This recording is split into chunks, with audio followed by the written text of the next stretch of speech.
One thing I know about Christmas is that it does not ask if you are ready. It simply arrives with hype.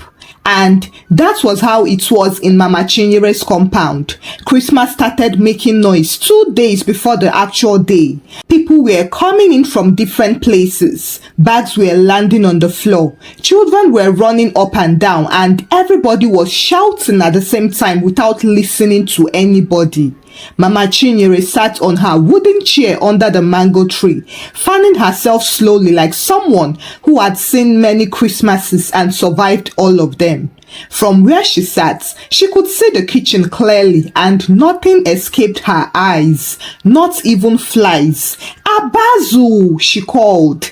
Abazu, her elder son and the self-appointed chairman of the family, answered from inside. Yes, Mama.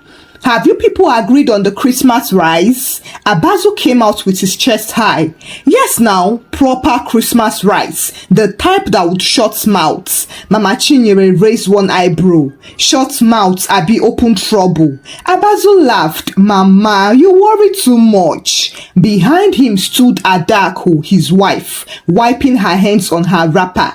Adaku did not laugh because she had already noticed that whenever Abazu said, "Don't worry," it meant worry was already on the way. That evening, the family gathered to contribute money as was the custom. Everybody brought out their own share proudly.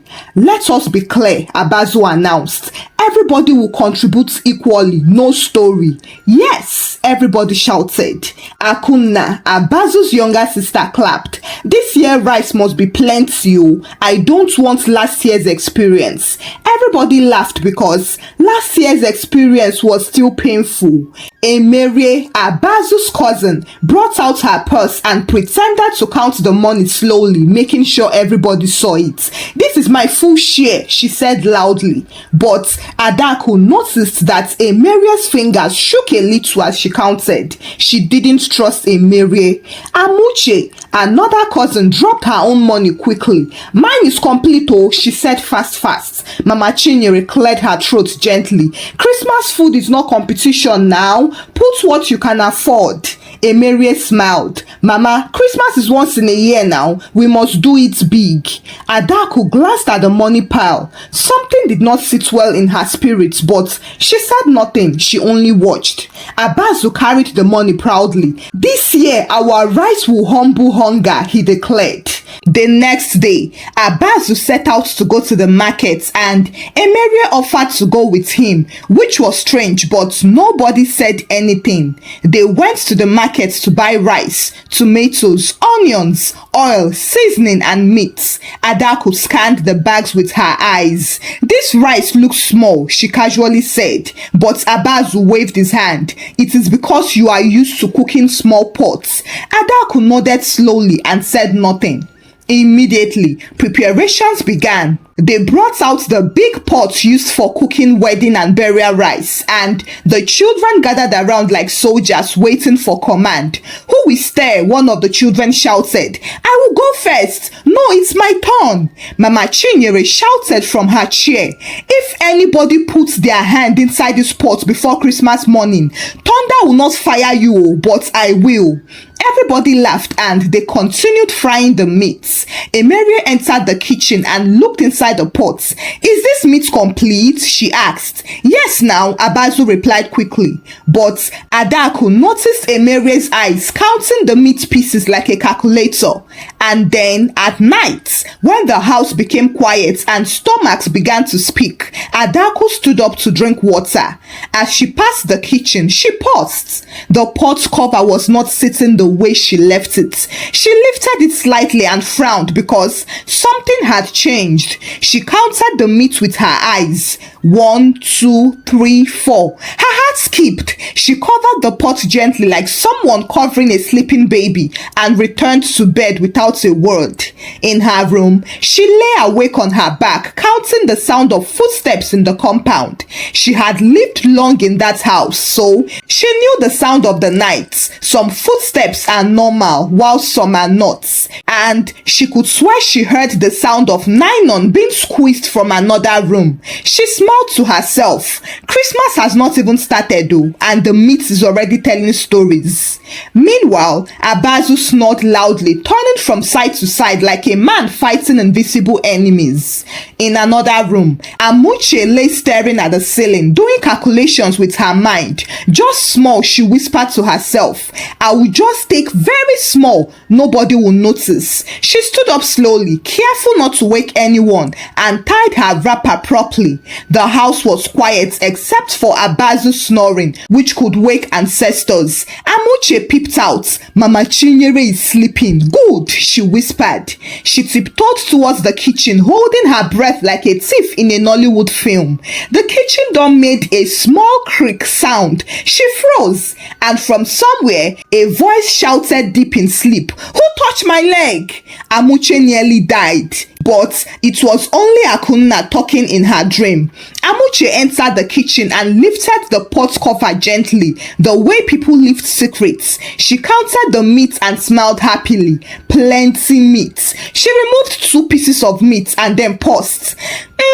Since I am already here, she added 1 more, then 1 more chicken lap, and then 1 more. She wrapped them quickly in nylon and tied it tight like an evidence. As she turned, she almost bumped into someone. Jesus! It was Emerie. Both of them stared at each other like goats caught in torchlights. You? Emerie whispered sharply. You? Amuche whispered back. Emerie looked at the nylon and frowned. So you too? Amuche hissed. I am just taking my share early. Emerie nodded slowly. Me too, same thing. They stood there for a few seconds, then Emerie lifted the pot cover and stared inside.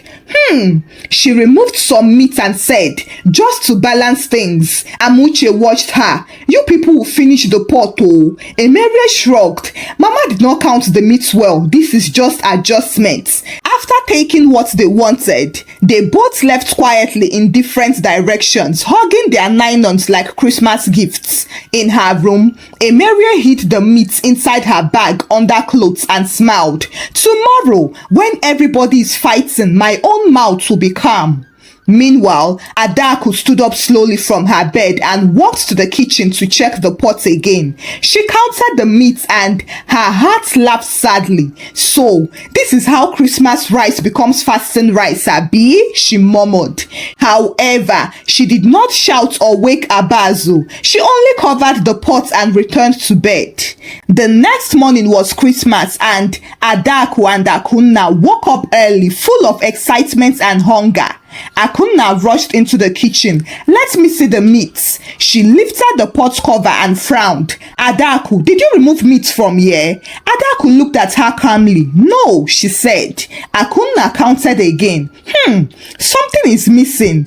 Abazu entered and laughed. You people and imagination, let's cook first. By the time they finished frying the stew, Mama Chinyere entered the kitchen and peeped. The stew is smiling, she said.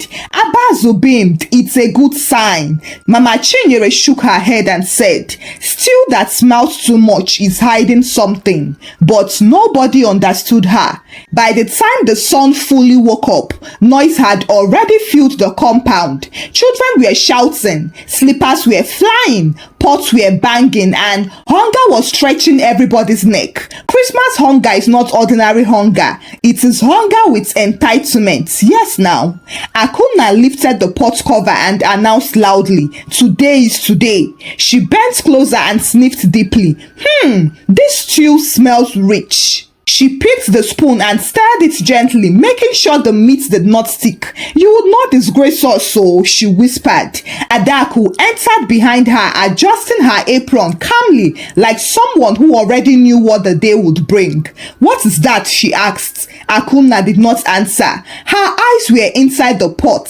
She stared again and her face changed slightly. She stared deeper and frowned. Adaku, why is this meat playing hide and seek? Adaku shrugged. Meat does not like attention now. Leave it.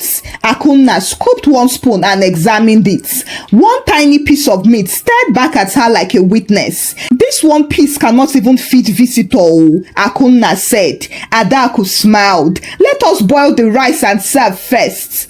Outside, Abazu had already started moving like a chairman on inauguration day.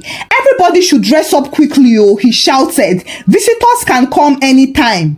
Emerie walked past, smelling the air suspiciously. "Is the rice ready?" "Almost," Akunna replied. Emerie peeped into the pot and quickly looked away. "It smells fine," she said too quickly. Mama Chinyere sat under her mango tree, already dressed in her Christmas wrapper, watching everything like a judge waiting for the accused to speak. "Has anybody prayed?" she asked. "Yes, Mama," they replied, but nobody had prayed.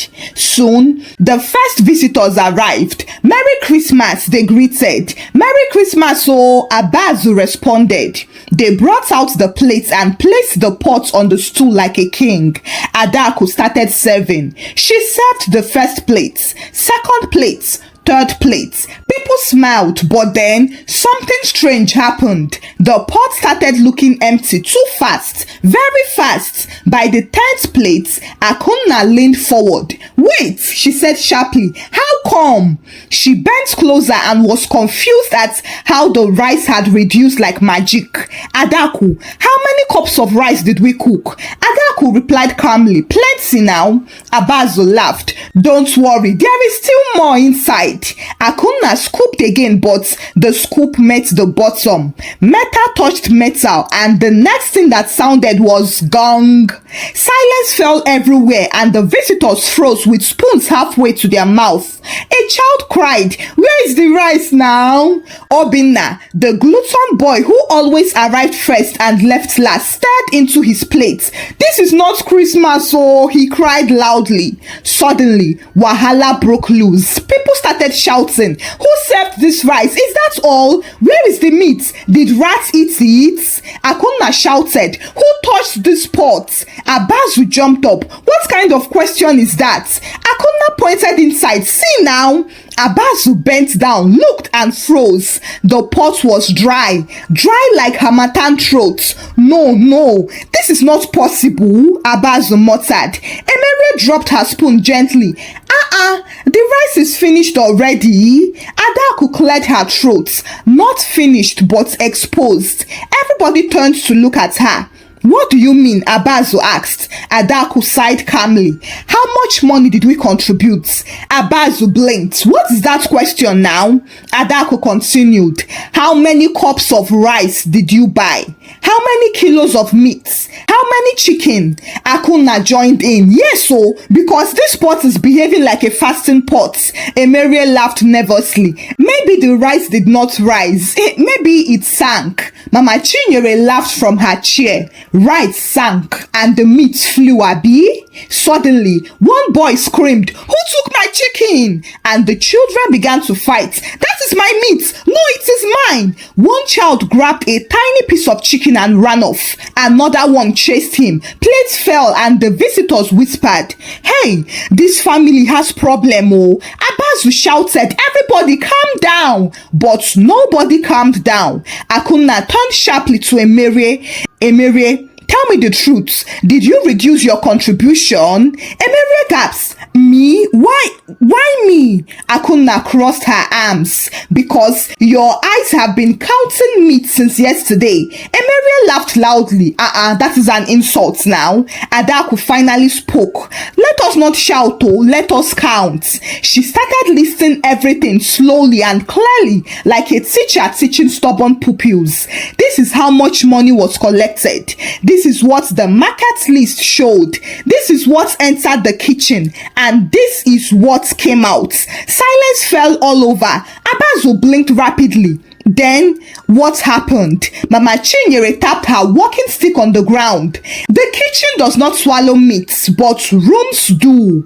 Everyone looked towards the rooms. Slowly, Emerie's smile disappeared. Amuche shifted on her feet and started sweating. Akunna suggested, "Okay now, let us check the rooms." "No!" Emerie shouted. "This is madness." Mama Chinyere stood up slowly and said, "When food causes confusion, we can try madness." Abazu walked to Amuche's room and everybody followed him immediately. He opened her bag and that was how a nylon greeted them while several myths smiled inside. Jesus! Akunna screamed. Emerie collapsed onto a chair. What is this? Amuche burst into tears. Please, I only took small. How many smalls? Adaku asked. Abazu grabbed the nylon and then moved to Emerie's room next. There, they saw another nylon and more meat. Gaps filled the compound. The visitors stood up slowly. Hi, this is serious, so. Mama Chinyere shook her head sadly.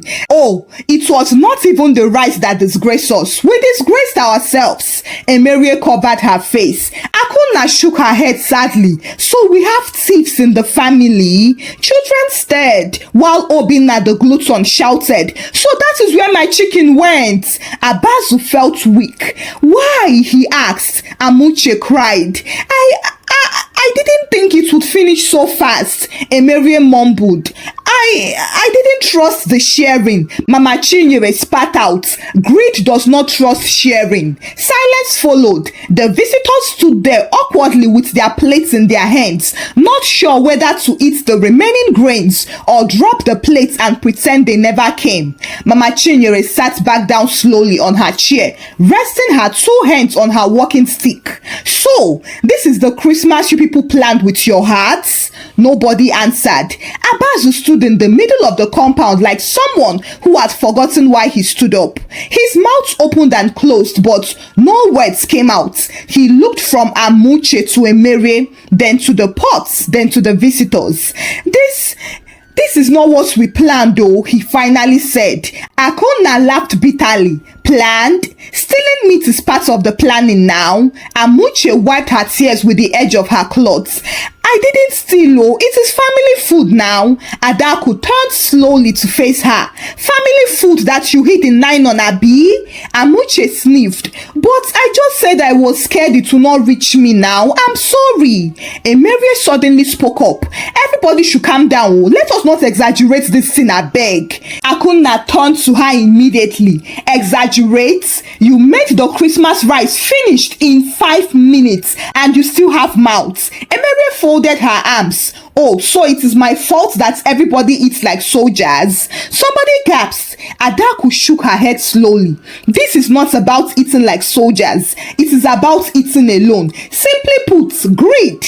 Mama Chinyere cleared her throat. Exactly. When normal people share food, they wait. But when greedy people share food, they rush. One visitor coughed awkwardly and said, we should be going. Another one nodded. Yes, let us not disturb you. They left one by one, dropping their plates quietly like people leaving a funeral. Merry Christmas, one of them said awkwardly. Merry Christmas, oh, Mama Chinyere replied. As the visitors left, shame finally settled into the compound. There was no audience anymore, but that even made it worse. Abazu finally exploded. Is this how you people wanted to disgrace me? He pointed at Emerie. You! Then at Amuche. And you! Adaku quickly stepped forward. Abazu, shouting will not put meat back into the pot. Abazu turned to her. So you knew? Adaku did not deny it. I suspected. And you kept quiet, he shouted. Yes, Adaku replied, because evidence exposes better than accusation. Akunna clapped sarcastically. True, this right spoke clearly. Amuche suddenly knelt down. I am sorry, I will return everything. She ran inside and brought out the other nylon she hid. Opening it hurriedly, meat spilled onto the tray. Akunna stared at it. Where will you return it to? The rice is gone. Emerie laughed nervously. This thing is getting too dramatic. Mama Chinyere turned her eyes slowly towards Emerie. Dramatic? She asked. Emerie froze. Mama Chinyere stood up with effort. You reduced your contribution and you still stole. Emerie's mouth opened. Mama, you counted money slowly so that people would not notice. Emerie's face flushed. I had issues. Mama Chinyere nodded. That is allowed, but lying and stealing is not. Emerie swallowed hard. Abazu ran his hands over his head bitterly. So Everybody played their parts and I was the fool collecting money like a blind man. Akunna sighed. You wanted to impress people now? Abazu snapped. I just wanted a good Christmas. Mama Chinyere spoke up. Good Christmas does not come from a big pot. It comes from clean hands. Abazu suddenly asked. So what do we do now? Adaku answered. We eat what is left now. Akunna scoffed. What is even left, eh? Mama Chinyere nodded. Yes, humility. They all sat down slowly. Bread and tea were brought out, but it clearly would not be enough for everybody. Adaku laughed sadly. So this is our Christmas feast. Akunna shrugged. I will cook my own food in my room, oh. Mama Chinyere shook her head sharply. No, today nobody cooks alone. Akunna froze. Emerie opened her mouth to protest, but Mama Chinyere raised her hand. Today you will all be hungry together since you did not want to eat together. That statement landed hard, but nobody argued, and that was how they ended up sharing the small bread and tea quietly. The children chewed without joy, while the adults swallowed shame with tea. Abazu stared at his cup and muttered, next year I will count every kobo. Adaku nodded, and I will speak earlier. Akunna leaned back, and I will measure everything before we cook. Mama Chinyere smiled. Now you are learning. Emerie wiped her face. Mama, will you forgive us? Mama Chinyere looked around the compound and said, I am not angry, oh, rather I am grateful. For what? Amuche asked. Mama Chinyere replied, that the rice finished today and you all saw your hearts. Slowly, the children returned to playing, using stones as toys because hunger had taught them humility. By the time evening came, the compound no longer looked like a place where Christmas had passed. It looked like a place where people had been taught. Even the mango tree under which Mama Chinyere always sat looked older somehow, as if it too had listened to the arguments and decided to mind its business. The children played for a while and became unusually quiet because hunger had removed their extra energy. Obinna, who normally cried and demanded food every 10 minutes, now sat quietly drawing lines on the ground with a stick. Adaku was busy washing the dishes and wiping surfaces. She walked slowly, not because she was tired, but because she was thinking. Every plate she lifted reminded her of the plates that had left earlier with visitors who now carried not so pleasant stories about their family. Abazu sat alone on a wooden bench, staring into nothing as the noise of the morning replayed itself inside his head. Akunna came and sat beside him. You did not drink your tea, she said. Abazu shook his head. I don't deserve to. Akunna sighed. This is not punishment. It is a lesson. Abazu rubbed his face. I wanted to do a big Christmas. I wanted people to say Abazu has arrived. He coordinated his family well. Akunna laughed. And what did they say instead? Abazu did not answer. Inside the kitchen, Amuche sat on a stool staring at the floor. The nylon that once held meat lay empty beside her. She picked it up, crushed it and dropped it again. Emerie entered quietly, stood by the door and called Amuche, but Amuche did not look up. Emerie cleared her throat. I am sorry. Amuche laughed bitterly. For what? That you were smarter? Emerie sighed and stepped inside. No, that I was scared. Amuche finally looked up. Scared of what? I was scared that I wouldn't get my share now, that people would cheat me. Amuche nodded slowly. That was why I did it too. They sat in silence for a while, then Amuche asked, do you know what is funny? Emerie shook her head. What? Amuche said, that we still ended up not enjoying the meat. Our fear just wasted. Emerie laughed. Waste of efforts. Outside, Mama Chinyere called Adaku. Come and sit. Adaku wiped her hands and joined her under the tree. You knew all along, Mama Chinyere said without looking at her. Adaku nodded. Yes, Mama. Why didn't you stop them? Mama Chinyere asked. Adaku thought for a moment. Because some people only believe what they see. No one would have believed if I had said anything. That is true. Adaku hesitated and then asked, Mama, did you know too? I raised them, so I know what hunger can do to them. They sat in silence for a while, listening to the sounds of the evening. Somewhere nearby, another family laughed loudly, and the sound traveled into their own compound like salt on a wound. Adaku asked, "Mama, will our family recover from this?" Mama Chinyere looked around the compound slowly and said, "Families don't break because of rice. They break because they refuse to learn from it." That night, Mama Chinyere asked everyone to gather. They came slowly and reluctantly, like people walking into an examination hall. She looked at each face carefully and began, "At my age, I don't shout. Shouting wastes breath." Nobody spoke. She continued, "This Christmas rice has done what prayer and preaching could not do. It showed us who trusts and who does not." She turned to Emerie. "You reduced your contribution because you did not trust sharing and still stole so as not to be cheated." Emerie nodded remorsefully. "Yes, Mama."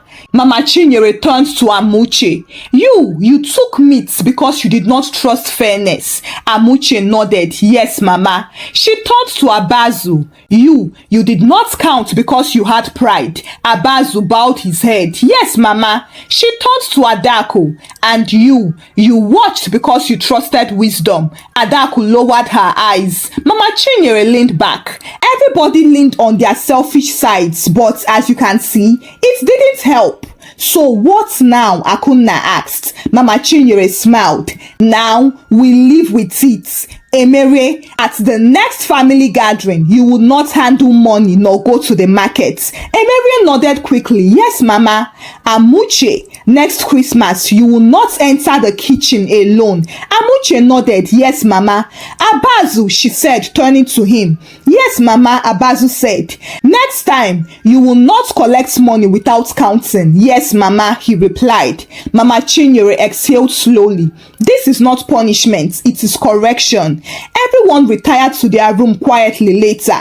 In Abazu's room, he lay awake beside Adaku. "I failed to lead well," he said. Adaku turned to face him. "You didn't, you learned." "But that doesn't erase the shame," he insisted. "No," Adaku replied, "but at least it prevents it from being repeated." Abazu nodded slowly. "I will never joke with food again." Adaku smiled. "Food jokes with nobody too." In Emerie's room, she lay awake thinking of how easily she had lied and how loudly she had defended herself in the morning. "So this is me, scared and greedy." In Amuche's room, she too stared at the ceiling, replaying the moment the nylon was discovered. "I thought I was smart, not knowing I was just afraid." The next morning came and Adaku made pap. Simple pap which everyone drank without fighting or counting. Mama Chinyere watched and nodded. "You see? Simple food, clean hearts." That afternoon, Emerie went to meet Adaku and said awkwardly, "Thank you." "For what?" "For not shouting," Emerie said. Adaku smiled. "Don't worry, the rice did enough shouting." Amuche hugged Mama Chinyere tightly. "I will not forget this Christmas, Mama." Mama Chinyere patted her back. "If you forget, life will remind you again, because greed eats faster than hunger, but it always exposes first." Thank you for watching the story. Kindly share your thoughts about the story with me in the comment section. Give the story a thumbs up and share the story out with your loved ones. Subscribe to this channel if you've not done so by now. Until I bring another story your way. Bye!